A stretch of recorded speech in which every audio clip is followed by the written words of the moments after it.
வித்தியாசமான நகைச்சுவை வேடங்களுக்கு பெயர் பெற்ற மூத்த தமிழ் நடிகை பிந்து கோஷ் நீண்ட கால உடல்நலக் குறைவினால காலமானாங்க. மனோரமா, கோவை சரளா போன்ற ஜாம்பவான்களுடைய வரிசையில தமிழ் சினிமாவில் ஒரு சில பெண் நகைச்சுவை நடிகர்ல ஒருவரா இவங்களும் இருக்காங்க. அவங்களுடைய தனித்துவமான உடல் மொழி மற்றும் தனித்துவமான வசன உச்சரிப்பு மூலமா பிந்து கோஷ் துறையில தனக்கென ஒரு இடத்தை பிடிச்சாங்க.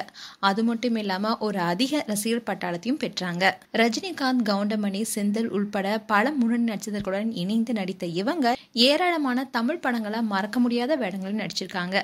சமீப காலமா அவங்களுடைய வயது தொடர்பான உடல்நலக் குறைவால அவதிப்பட்டு சிகிச்சை பெற்று வந்தாங்க. இந்நிலையில தான் நடிகை ஷக்கீலாவுடைய சமீபத்திய நேர்காணல்ல பிந்து கோஷ் தன்னுடைய போராட்டங்களை பகிர்ந்து கொண்டாங்க. அவங்களுடைய சொந்த மகன் உட்பட அவங்களுடைய குடும்பத்தினர் எல்லாருமே அவங்களுக்கு நோய் ஏற்பட்டதுனால அவங்கள கைவிட்டதை வெளிப்படுத்தியிருந்தாங்க. தமிழ் சினிமாவுக்கு அவங்க குறிப்பிடத்தக்க பங்களிப்புகள் இருந்தாலும் கூட அவங்களுடைய பிற்காலத்துல அவங்க உணர்ச்சி ரீதியாகவும் மற்றும் நிதி சார்ந்தும் நெருக்கடிகளை எதிர்கொண்டாங்க. அவங்களுடைய மறைவை தொடர்ந்து திரைப்படத்துறை உறுப்பினர்கள் அவங்களுடைய இரங்கலை தெரிவிச்சிட்டு வராங்க.